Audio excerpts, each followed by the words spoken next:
This week on Gaming the Podcast, we are talking about Resident Evil Village, what makes it tick, how it changes the game massively from Resident Evil 7, and whether or not the move towards being a more action horror game over a survival horror game works in its favour. Be forewarned that there are some story spoilers in this episode, so treat it with care if you've yet to finish the game.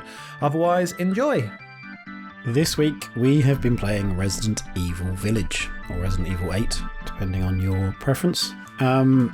I am only, 3 odd hours into it. John, you've since completed it, which you were on kind of a mission to do that over the weekend, so you've seen a lot more of the game than I have. I think the thing I'd like to start with is how in the opening hours I'm kind of struck by what feels like a kind of a greatest hits medley of the Resident Evil series. So on a basic level, there's like the village, or how I'm interpreting this, there's the village element from Resi 4, there's the mansion from Resi 1, the viewpoint is obviously first person, so that's similar to Resident Evil 7, and it feels like it's kind of a melting pot of these things, whilst the overarching, like there's not a lot of horror so far, there's not all what I would term horror, there's not a lot of things that are scaring me, and I'm quite easily scared, so there's more kind of almost goofy. It feels more Cabin in the Woods than it does like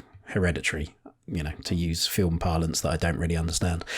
But how your overarching experience of it, how did you get on with it? How have you enjoyed it in comparison to those other games perhaps? And what's your, where do you think it sits in the canon? How does it compare to the other titles for you? Yeah, it's an interesting one. I think it sits in a really interesting and kind of surprising place, because it's an action game more than it is. It's like a action horror game more than it is a survival horror game. Mm-hmm. It obviously does have those survival elements. If you play on the harder difficulties, you will be doing much more inventory management and ammo searching and hoarding and all that. If you play as standards, then you can be pretty sure that you're going to be given a lot of access to stuff. Is that one of the defining points to you, as on a very basic level, not the defining point, but a defining point between those two genres of action horror and survival horror, that it's kind of a resource management thing, and I think a lot of it, because it slows you down a lot if you're doing a lot of resource management, and that detracts from the action. Whereas if you have loads of action, loads of ammo, then that detracts from the survival. So of the other side, there's more forward momentum than there is hanging back. Yeah, it's kind of hard to have both survival horror, as we have come to understand the term at least, and also have loads of ammo, which is telling you shoot your gun all the time, basically, because you're going to get more of it in a second. So yeah, I don't know if those things can kind of sit side by side. So yeah, it's definitely more of an action game, which I think is interesting. Sorry to interrupt you again. Than 7, or than the series in general? Way more of an action game than 7. Right. Way more, way beyond that. I know a lot of reviews and a lot of talk has been about how it's kind of similar to 7. And it is kind of similar to 7. Like, it's got the first person view. It uses a lot of the same kind of animation speeds and movement speed and all of that stuff, but really structurally I don't think it is very similar to 7 at all. So yeah, not only do you get loads of ammo, but it fires a lot of enemies at you very quickly. From the off, you're firing your gun at a lot of enemies, you're avoiding a lot of enemies. In 7, you're really working against a very small number of enemies, like the family, but and also there's like black slime monsters that come out. But they can be avoided largely. You don't really have to fight those. You can just run around them, or do whatever it takes to avoid them. Here, you can't. That felt more like Resi 1, right? Instead it was closer. Like, here's a room with 1 or 2 enemies in it, and it's like, the choice that you're making is, are you trying to evade them and run past them, versus are you firing a gun at them, which ties in with the survival horror bit, because it's like, well, how much ammo do I have? It's a conscious decision that you're constantly being asked to make, whereas so far in 8, for me, it's not so much, it's more a question at the moment of, can I shoot my shotgun at them, or do I have to use my handgun? Because it's like, which one do I have an abundance of ammo for? And that's usually the handgun already. Occasionally you're avoiding enemies, or often running away from them to the next part to feel safe. So there is like the sort of, so even there, the avoidance in 8 and Village is kind of action orientated. But yeah, I think it's a really interesting route to take because the series kind of found its feet again. It got good review scores, got good sales, with Resident Evil 7 following the long break and the sort of disaster that, as most people see, Resident Evil 6, which I played a little bit of after finishing Resident Evil Village. And it's just comical, Resident Evil 6. Like, the amount of just pressing X and pressing circle at the start is crazy. But it does have this really beautiful bit where Leon holds his hand out to pick up Helena at the very start, and their hands just hover over each other until you press circle, and then they like clamp together, and it's like proper like... I don't know, it's like an old Sylvester Stallone movie or something. Yeah. That would be punctuated with the soundtrack in a film, right? It would be like you'd have that big boom at the point that their hands clasp together. So I think maybe now, looking back on Resident Evil 6, maybe it's time to go back and like nostalgically just sort of love it for what it was. But anyway, after Resident Evil 7 and the success that they had with that and the slowing everything back down, sort of, as you say, going back towards Resident Evil 1-esque atmosphere of lacking resources, wandering around these houses that are really awkwardly designed and have keys that are missing in really weird places, and this key doesn't open this door, even though you could probably just burst the door down, but whatever. You're holding a shotgun, but whatever. So Resident Evil 7 was very much that, and they had huge success with that. Sort of relaunched the franchise, really. Like major elements were added with the new character, the first person camera, drastic shift. But kudos to them, they did something different from Resident Evil 6. And then, so I was a bit surprised with Village that they'd then decided to change the tone again and move away from the slower pace, the more exploration heavy elements, and move towards something more action. Like, there is exploration here, but it is much more limited than it is in 7. Well, maybe not limited, but it's not presented in the same way. There's less backtracking, there's less finding this key, there's less only this key will open this door. Like, there is that here, but you will get everything you need in terms of keys through just playing the story. There's not a lot of... It feels a lot more directed as well, right? So like you're told on the map which keys open which doors, for example.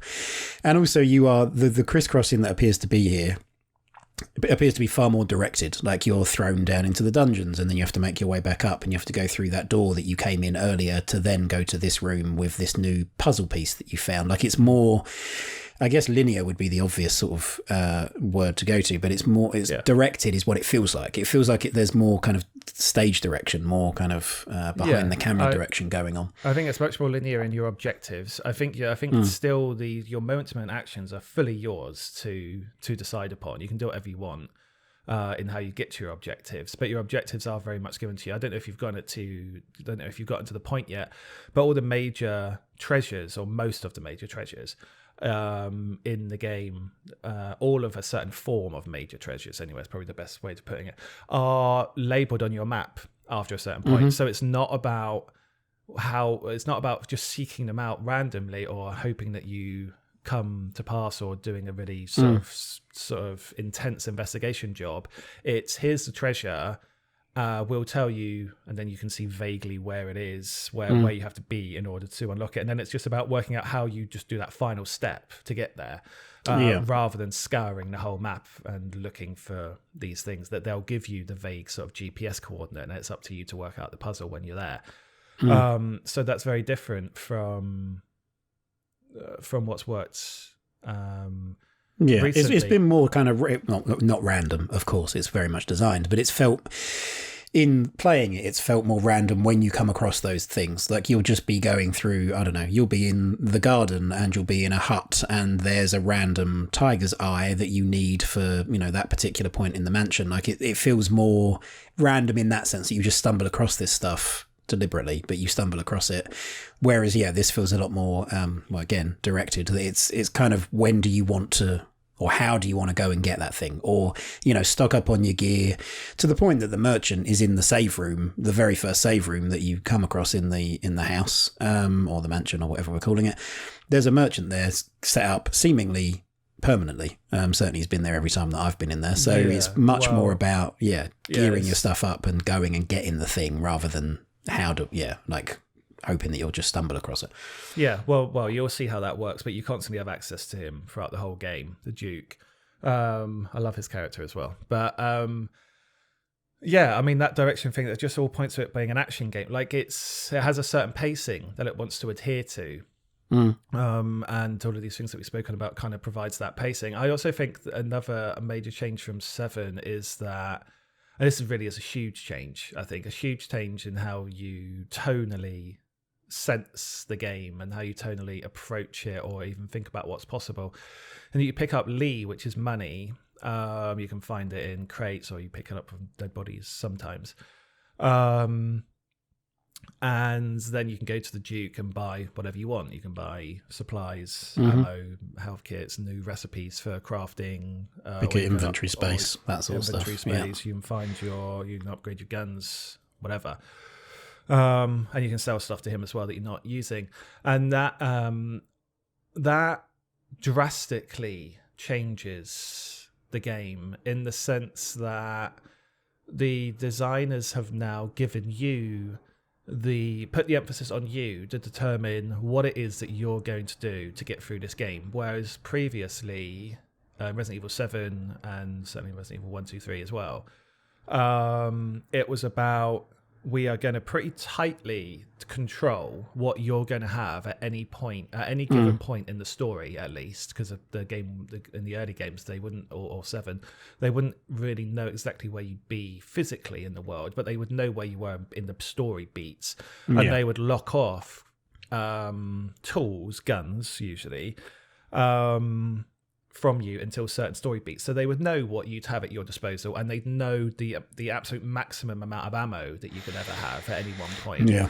But in this, they don't know that, because you can choose to spend your money on whatever you want. You can sell your guns if you want, and just focus on a certain gun and just level that gun all the way up to the very max it can go, and just focus on that gun the whole time, and then just focus everything on buying, say, shotgun shells over everything else, or rifle ammo, or whatever. So that puts an incredibly different tone on the game, and again pushes it more into that action space, because the player is able to find those little nooks and crannies and those little creases in the design that works for them to exploit for their own play styles. Now that takes it away from survival horror enormously, because it's empowering the player at every turn, rather than depowering the player in order to make life difficult for them and set up, because on the previous, if you know what weapons the players have all the time, then you can set up barricades and bosses and enemies and enemy placement and quantity in order to really put strain on that known quantity of tools that the player has. But in this, the designers don't know that. They don't know what you've got,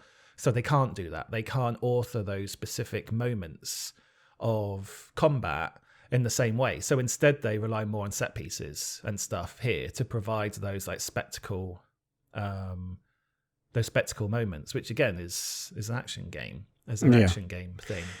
It doesn't feel like it scales the same way, and some of this is very much in light of what you've just been talking about. But in Resi 1, it was very much that, you've just got the shotgun, and of course, depending on whether you played as Jill or Chris, that happened at different times, but nonetheless it was within a certain number of hours you were going to have the shotgun if you were this character or this character, and that then leads to a certain type of enemy being able to be introduced, or you get the rocket launcher or the flamethrower or whatever, and now we can introduce this type of enemy. So as much as you have leveled up in terms of your overall power level has gone up, the enemies that you're now facing are harder or have this additional challenge, or they move faster, or whatever it might be.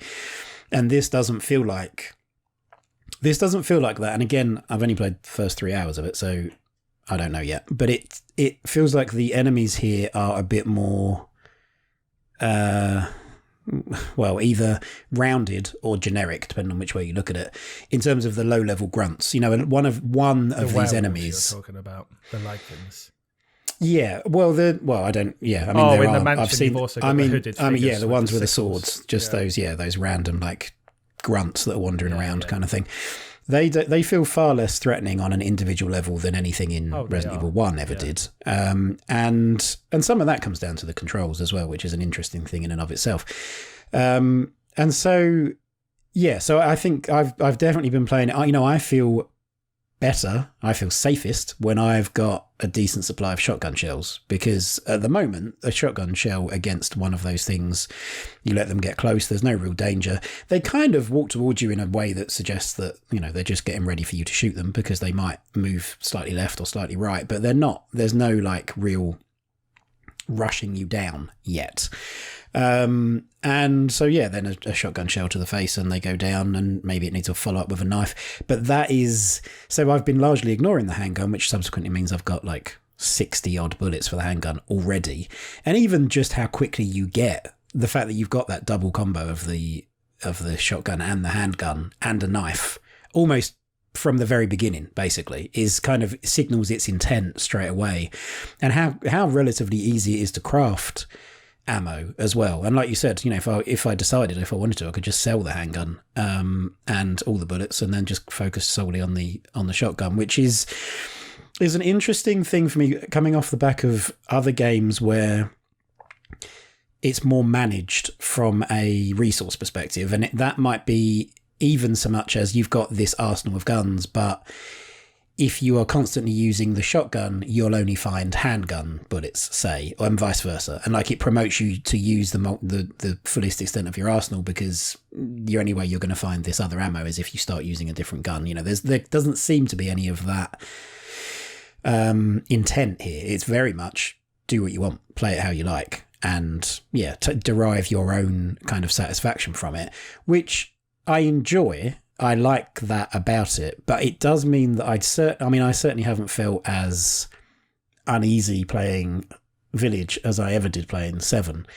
It kind of, they both use different horror tropes, and yeah, Villages seems to be a bit more, you are, from the off, you are a one-man army, or certainly you're far more prepared to deal with, Ethan in Village is far more prepared to deal with the threat against him than Ethan in 7 was. And that's, yeah, it's kind of a good thing in the play how you want perspective, but it's it means I'm not having the same reaction to it. I guess I'm kind of able to relax a bit more, which isn't necessarily a bad thing, because I found the beginning of 7 I understood the horror tropes that were being employed entirely, but it's still affected. I still felt, you know, uneasy, and with Village I haven't felt like that. It's almost just, it's a bit more goofy fun. It's like, now this has been bitten off, and now you've had this chopped off, and now it's like, it's just amusing. It's, you know, it's goofy in its own way, but it still is enjoyable. Yeah, I think that's exactly what it is. Like, I don't again, I think they've been very brave. It's like Evil Dead. That's it's much like Evil Dead. I think it's very, I think it's very brave for them to move away from Resident Evil 7, seeing as how that worked so well, and the franchise was in such a bad way before that.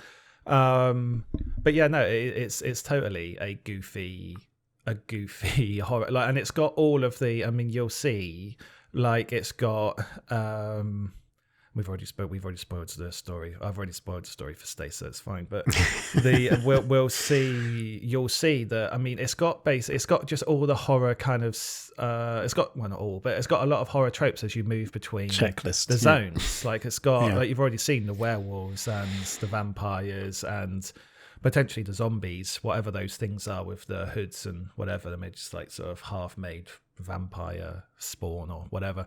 But, you know, there's like the freaky little dolls like coming up. There's like some weird body horror, like Fishman. Like, you know, it's got all these horror tropes, and it's the silly ones as well. Like, it's just like the silly monsters and the silly overblown stuff. It's not like really deep psychological, like, you know, tempting you to think about the nature of family and how terrible, whatever, like all psychological. So it's not really that. It's just in your face. And like the scary, quote unquote, scary bits in Resident Evil, I wouldn't say there's anything scary. Like I didn't go to bed with the light on or anything. But there are jump scares, and there are bits where the atmosphere, like you are in awe in occasion of its art direction, and like, okay, the lighting and the sound design, especially. You play on headphones, you play on headphones mode. The sound design is absolutely brilliant in throughout the whole game, just absolutely just on point, just incredible. Like I started playing it using headphones, and then only ever played it in headphones again. Like it's just outrageous how good the sound is in the game. But yeah, it is like a silly horror romp, and you literally go from like you're in the castle now, you literally go from like the vampire world to like the freaky doll world to the body horror world to the werewolf pit, like literally. And this is what I mean about it being like Cabin in the Woods. Like it feels like it's that kind of like, let's throw this at you now. Let's have a sustained area, almost like a biome of now you're entering this particular type of horror trope, and how are you going to deal with this, and how do you want to deal with this? It's like a romp through horror tropes, rather than trying to needle its way into your subconscious, and as you said, make you think about kind of existentialism or anything on any that sort of level. It's just look at this dude, he's and oh, your hand's just been chopped off, and that kind of stuff. And the game can feel you can look back on it. I haven't finished it. You can look back on it, I guess, and say, oh, it feels quite shallow because the vampires were never fully rounded off and explored, or the werewolves weren't, or whatever is your favourite bit. And I would be lying if I said I wouldn't have wanted more in the castle with Lady Dimitrescu, because I think that's a really cool idea. And there's a really, it's an idea that they've had characters that follow you around all the time in previous games, but I like her as a character, and I like her sort of setup. She's got more personality than Mr. X or Nemesis, certainly. Yeah. So I would like to see a game set in a bigger version of that area of the game with that character, DLC perhaps, or at least with that type of character. But that's not to say I'd want that instead of this game, because by the end of this, whilst if you look at each individual element like that, you can say, oh, it's a bit shallow, but as a whole, it doesn't feel like that at all. Like it does feel rounded and complete and interesting when you take it as a whole. It's just like when you pull it apart and say, right, we are now going to look at this area in isolation, which is silly because it doesn't exist in isolation. But if you did, then it can feel all a bit kind of weak and not pointless, but kind of unfinished. There's an element of like, if you accept that everything is intentional, I feel like that you get more out of it if you accept that what is happening here and the way that you're being introduced to these things and the way that this is being presented is intended, down to the fact that it is far more variable, as you've talked about. It's far more variable in terms of your approach and in terms of what something's being put in front of you, and it's up to you how you deal with that, rather than, well, you're probably going to be forced to deal with it in this way because we know where you are in the game and what you have. If you accept that that's intentional, I think that probably leads to a greater appreciation of it, or at least you're less likely to feel shortchanged or hard done by, or there wasn't enough of this or there wasn't enough of that. That doesn't mean that the execution, the intention can be there and the execution might not be, so that is potentially a different thing. But I'd have to play more of it to know that. But certainly what I've seen so far, it surprised me in the sense that it's off the back of 7, it feels like quite a quick, it's not a pivot really, but quite a quick, we've re-established this franchise as being this thing, and now quite quickly we're willing to move into a different area with it. I would have thought that it would have been quite, like consolidate first would have been the obvious kind of, let's play it safe for a bit, which is how franchises can go stale and end up, in a rut. But so they haven't done that. They've gone in a different direction with it. But yeah, I think that notion of accepting that it's intended to be like that. It's not meant to be another another 7. It's not meant to be that. It's meant to be something else, and then maybe you enjoy it more. Yeah, and a lot of people, well, yeah, because I guess it's about appreciating the work as is presented versus appreciating it versus what you wanted it to be. Yeah. And I can understand that and there are people who are annoyed that it's more action based, and some of the reviews, although most of the reviews are positive, some of the reviews have mentioned that they don't like that it's not proper Resident Evil or whatever phrase they use. And there's definitely a lot of fans, if you go on Reddit or Twitter or whatever, that are a bit pissed off that it's not like more like Resident Evil 1 or even more like Resident Evil 7. And I do have some sympathy for them, because I guess there is part of a franchise nature in that if you buy into the franchise, then you'd expect some element as just a consumer level to be like, okay, I know kind of what I'm buying here because the last one was this, and now suddenly it's quite different.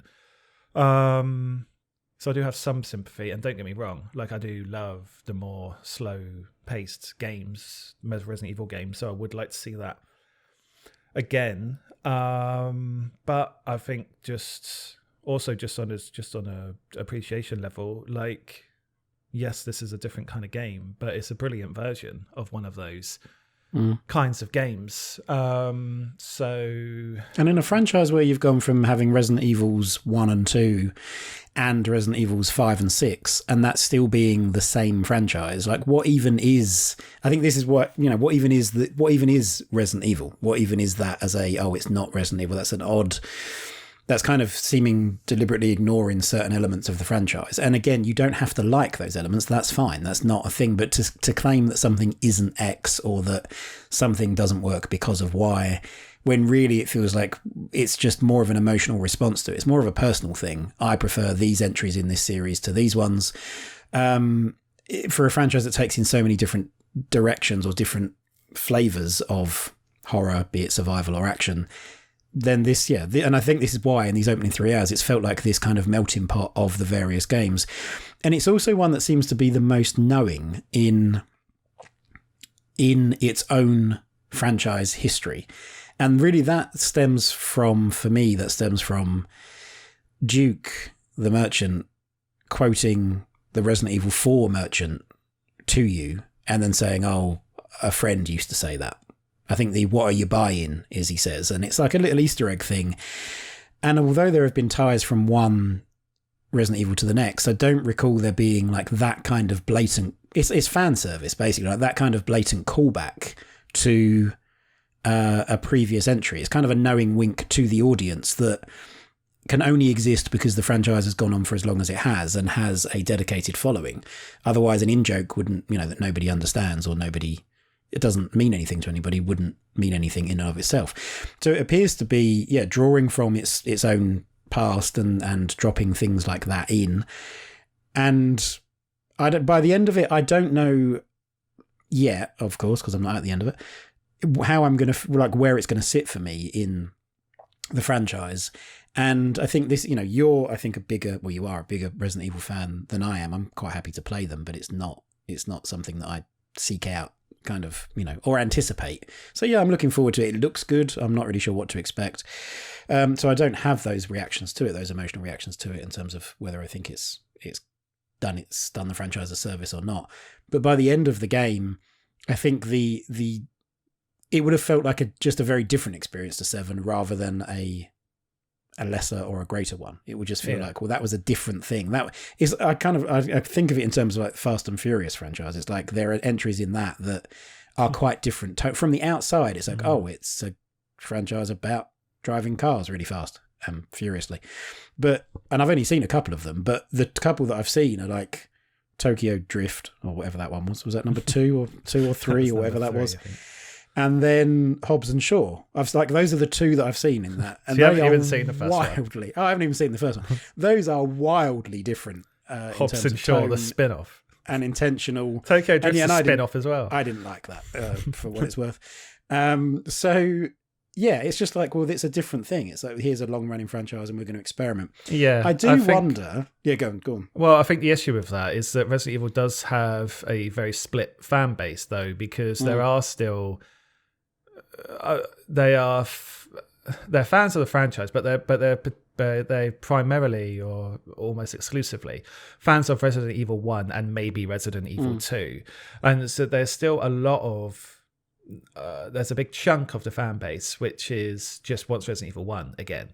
And there's always this friction between those people and people who prefer the action-orientated ones, or people that just like the whole everything that the series has ever done. So the issue, I think, is that there's a lot of people who think that the first one is so good and the idea is so good and would still work so well today, and I think it would, that anything other than that is not doing the franchise justice. It's undermining its potential by being an action game, which, to their credit, they are right that there are more kinds of games to play that are closer to action games than there are closer to Resident Evil 1. So I think that's the major problem. That first game is held in such high regards for a lot of the Resident Evil fans that, yeah, if it's not that, for every game that it's not that, it feels like further sticking the knife into their love of the first game and kind of sort of rejecting their passion for it, essentially. Yeah, particularly when you perhaps have something that appears to pay homage to the first game with this kind of mansion setup that then doesn't perhaps fully explore that, or doesn't go deeper on it. You don't spend a significant amount of time, by the sounds of it, in that location, which is odd, because I feel like, although I didn't play all of the demos that came out, but certainly some of them and the marketing material that I saw seemed to be very much focused around, I mean, they used Lady Dimitrescu as, you know, as the poster girl or giant or whatever she turns out to be. And so I can understand that. It's like, well, it looks like it was all going to be this. It looks like it was all going to be set in the village and the castle, perhaps. And that, you know, that sounds like that's not the case. I wonder how much of Resident Evil 7's direction and design, and particularly in terms of the enemies, had anything to do with the fact that it was a fully fledged VR title. And so there's a certain, and that's not to say you can't have like a fast-paced action VR title, but it's certainly a lot easier to do that if things are slow moving and you can kind of, you know, move around them relatively easily, or you need to be able to do that at least. And Village is not, and whether it will be at some point, I don't know. But like 7 was designed very much as like, this is one of, if not the only, first person huge AAA titles that is going to be VR, and that perhaps leads to a certain number of design considerations needing to be taken into account when you're designing enemies and you're designing even just navigating a space. You know, it needs to work in a certain way. So, and Village hasn't had to do that. And I don't know enough about whether, you know, the VR mode was considered right from the off, or whether it was a late addition or what. But I think about things like that when I'm looking at, well, how am I navigating this space? And yes, there's this thing chasing me. And so that, you know, even that, knowing that there's going to be this Mr. X / Nemesis style enemy or enemies, how does that play into the kind of the design or the layout of, say, the castle, and moving from room to room and wanting to fuel that feeling of pursuit and always just being one step ahead? So you're probably not going to have lots of big open spaces, because that's not very exciting to run from one end to the other. You know, you need corridors, you need to be bursting through doors, you need, you know, that kind of thing. So it's I wonder about that. It's the kind of thing I think about as I'm playing a game like this, that, you know, which way round, chicken and egg kind of thing. Is it designed in this way and then this is added, or vice versa? Yeah, well, I think that's probably a bit about, because you'll probably notice in the castle as well that there are very few dead ends. There are a couple, but you are always given an out. And if you are in a dead end, a room with only one door, then it will often be circular, so you can kind of run around the edge. Yeah.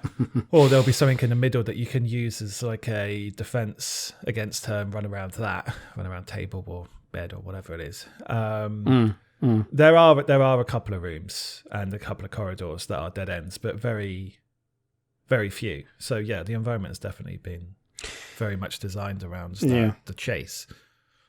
As a final thing, I think for me, the difficulty.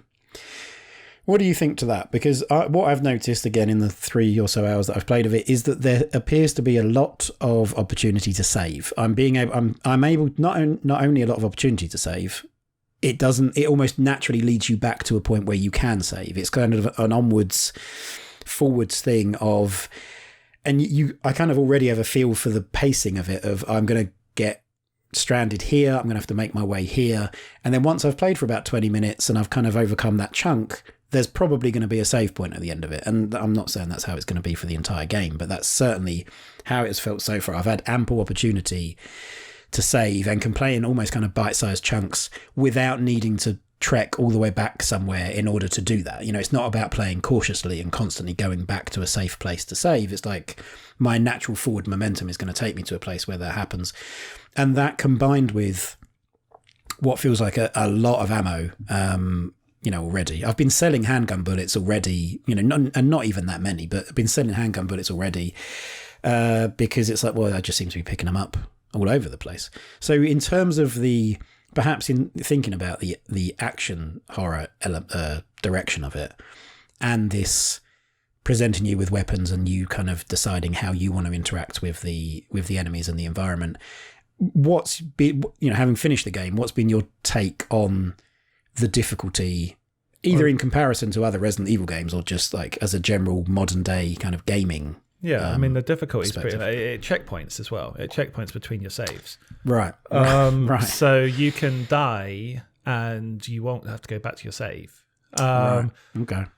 And I think interesting. That makes me realise I haven't died yet. That's an interesting thing. Yeah. I've been close and you also auto heal to an extent, right? Like if you're in flashing red and you spend a certain amount of time away from enemies, then you go back up to amber, or at least to just not being dead. Yeah, I mean, some of this is narrative based, which you'll come to, but the game's not particularly hard. I mean, play on the harder difficulties. Yes, enemies take more bullets. Money is less available. It checkpoints more infrequently. But still, it's still difficulty based around how good you are. I mean, you have to preserve ammo more on the harder difficulties, but it's more around you can't risk missing shots because the enemy is going to be on you and you're going to be hurt. It's more that than it is. Okay, I've only got 5 handgun bullets now, because on the harder difficulties as well, like it might take like 4 headshots to kill someone.